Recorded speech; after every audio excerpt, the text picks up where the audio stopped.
So now with part four, we're going to pick up with our next monarch in the story. So Henry VIII has died. So after Henry VIII's death, Edward VI becomes king. So Edward, if you remember, was his third child, his only son. And at the time when Edward starts to rule, Edward is only 9 years old. And so that was something that unfortunately happened with the concept of monarchies, is that sometimes you would have rulers that were very, very young and not yet ready to rule, just because of the parent dying at an early age. We're going to talk about some other monarchs later on in the years. So, for example, Louis the 14th of France. He became king of France at the age of 4.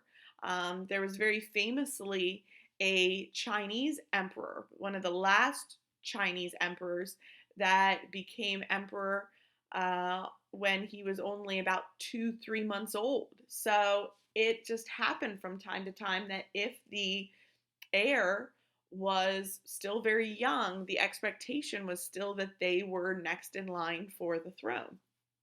So Edward's only 9 years old when he takes the throne. And so his uncle, a guy by the name of Edward Seymour, serves as his advisor. And if you remember, Edward's mother is Jane Seymour. So this would have been Jane's brother. And Edward, he decides that he's going to use his power to give himself the title Lord Protector of England. So he gives himself this very established title, Lord Protector of England. And he controls the decisions of the country. So basically, even though Edward is king, Edward Seymour is the one kind of making all of the decisions and pulling the strings.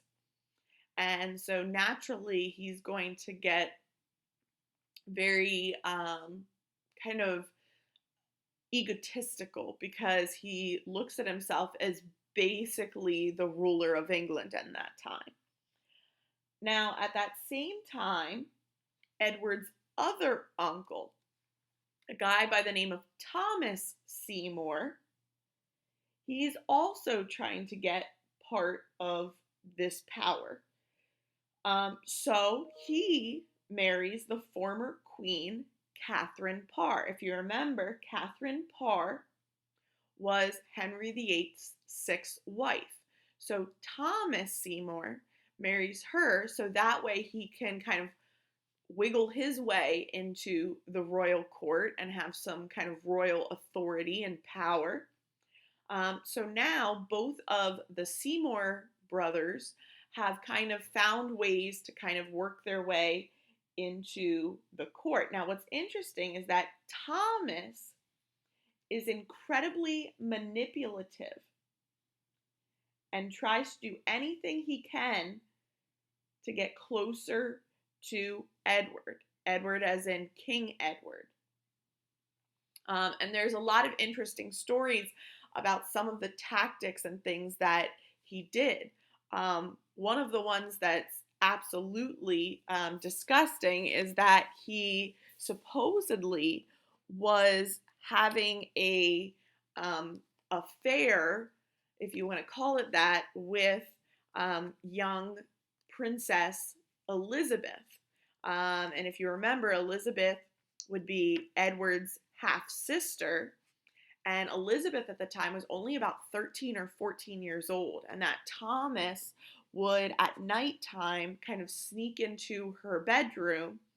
And so by kind of modern standards, he was very much sexually abusing her and taking advantage of her. And it was just a very kind of tragic part of this story. But Thomas viewed, if, let's say, his relationship with Catherine didn't work out well, then at least he had maybe Elizabeth, who would potentially be a future monarch of England that he could, kind of manipulate as well.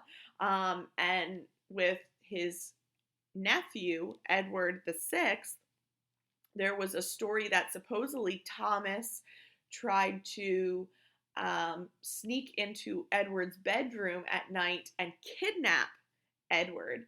And that when he was trying to kidnap him, he was trying to basically shove him almost into like a big bag. And Edward had this tiny little dog that was like his pet. And the dog, I guess, was barking and growling. And Thomas got fearful that the guards were going to be awoke by or kind of brought attention to the fact that someone was in there with the king. And so he ends up shooting the dog and killing the dog. And so Thomas gets captured by the guards, and the guards assume or think that he was trying to kill actually the king. So Thomas kind of gets himself into a lot of trouble. Also, Edward Seymour gets himself into a lot of trouble because both of them, well, Edward was making some bad decisions for England at the time and was getting them into a lot of financial problems. So because of these different acts, both of them, Edward and Thomas Seymour, are going to be imprisoned, and they are going to be eventually then executed for what we call treasonous acts against King Edward.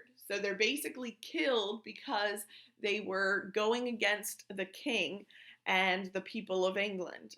So in the end, they are going to be gotten rid of for doing this. And then shortly after, at the age of 16, young Edward is going to die. He was a very sickly child for most of his life. And so on his deathbed, he ends up signing what we call a decree, which is basically like a notice or a memo, like basically announcing something. And so he signs this decree, making his sisters, Mary and Elizabeth, both of his half-sisters, and he makes them a term we call illegitimate. Illegitimate means that they have no royal power. He basically denies their right to rule because he says that they are not technically rightful heirs. And he does this more so because his advisors are kind of manipulating him and are trying to tell him that his sisters would not do what was in the best interest of England at that time. And so he just basically signs off on this decree.